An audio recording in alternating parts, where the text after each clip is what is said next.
अगला क्वेश्चन देखिए, कह रहा है student takes 50 gram wax and heat it till its boil, the graph between temperature and time is given as follows. Heat supplied to the wax per minute and boiling point are respectively. अब आपसे पूछ कह रहा है heat supplied to the wax per minute, कितनी heat supply करी गई है। अब देखो यहाँ पे स्टूडेंट के पास कितना है, 50 ग्राम हमारे पास वैक्स है और इसको तब तक हीट करा जाता है तब जब तक ये बॉयल नहीं हो जाता है ना, जब तक हीट किया जाता है जब तक ये बॉयल नहीं हो जाता है। और स्पेसिफिक हीट इसकी कितनी दी है, 0.6 दी है। ठीक है, अब कह रहा है the graph between temperature and time is at follows. Time और टेम्परेचर का ग्राफ हमको दिया हुआ है। ठीक है, टाइम और टेम्परेचर का ग्राफ हमको दिया हुआ है। ठीक है, तो अब आपसे पूछ रहा है कि heat supply to the wax per minute कितनी हीट सप्लाई करी गई होगी, ये पूछा गया है। देखिए अब यहाँ पे इसको हीट करके इसको बॉयल कर दिया है ना, इसको हीट करके क्या करा है, इसको बॉयल करा है। ठीक है, तो कितना हीट की रिक्वायरमेंट होगी,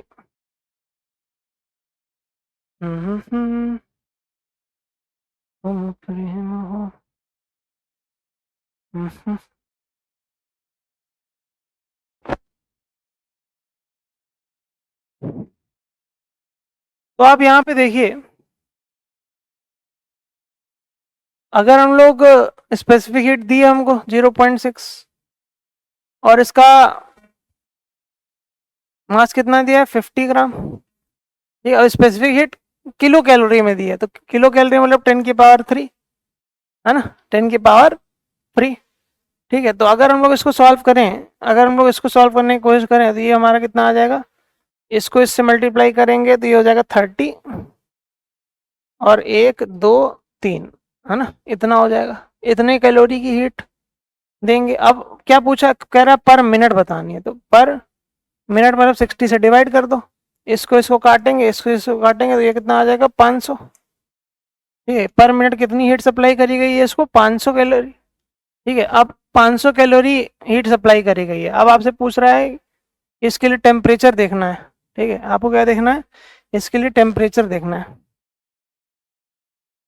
देखिए इसमें थोड़ा सा गड़बड़ हो गया यहाँ पे, अगर आप ध्यान से देखें तो स्टूडेंट ने 50 ग्राम वैक्स लिए। ठीक है, अब इसको हीट किया है जब तक ये बॉयल नहीं हो जाता है।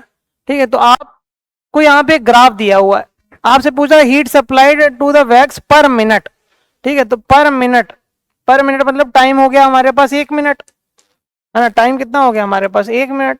अब 1 मिनट में देखो आप यहाँ से यहाँ तक 1 मिनट है ना, ये क्या है, ये 1 मिनट है। अब 1 मिनट में टेम्परेचर कितना राइज हुआ है, 50 डिग्री सेल्सियस का राइज हुआ है, तो हीट कितनी हो जाएगी, Q is equal to M कितना दिया, 50 और 0.6 इंटू क्या हो जाएगा, 1000 और इंटू डेल्टा टी में क्या हो जाएगा, 50।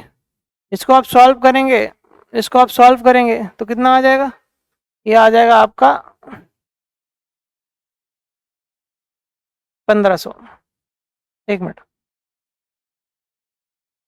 सॉल्व कर लेते हैं इसको। अब इसको ये ग्राम में रखा है तो इसको आप चाहो तो किलोग्राम में कर लो, किलोग्राम में करेंगे तो ये वाला 1000 कट जाएगा, इसको इससे मल्टीप्लाई करेंगे तो 30 आएगा, 30 को 50 से मल्टीप्लाई करेंगे तो आएगा 1500 है ना। तो हीट कितनी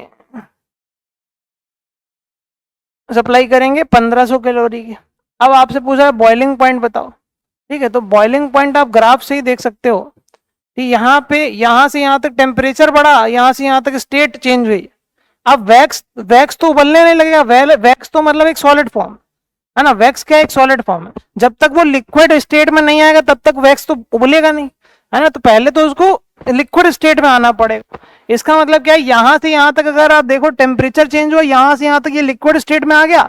आप जब लिक्विड स्टेट में टेम्परेचर बढ़ाया और तब तक बढ़ाते रहे जब तक ये बॉयल नहीं हो गया है ना, तो इसका मतलब और यहाँ तक ही बढ़ाया देखो है ना, क्योंकि इसके बाद तो ये स्टेट चेंज होने लगी है ना, इसकी ये गैसेस फॉर्म में बदलने लगा है ना। तो इस पॉइंट पे ही क्या हुआ होगा, यहाँ पे बॉयल हुआ होगा, और इस पॉइंट पे क्या है टेम्परेचर 200 डिग्री सेल्सियस, इसका मतलब इसका बॉइलिंग पॉइंट क्या हो गया 200 डिग्री सेल्सियस।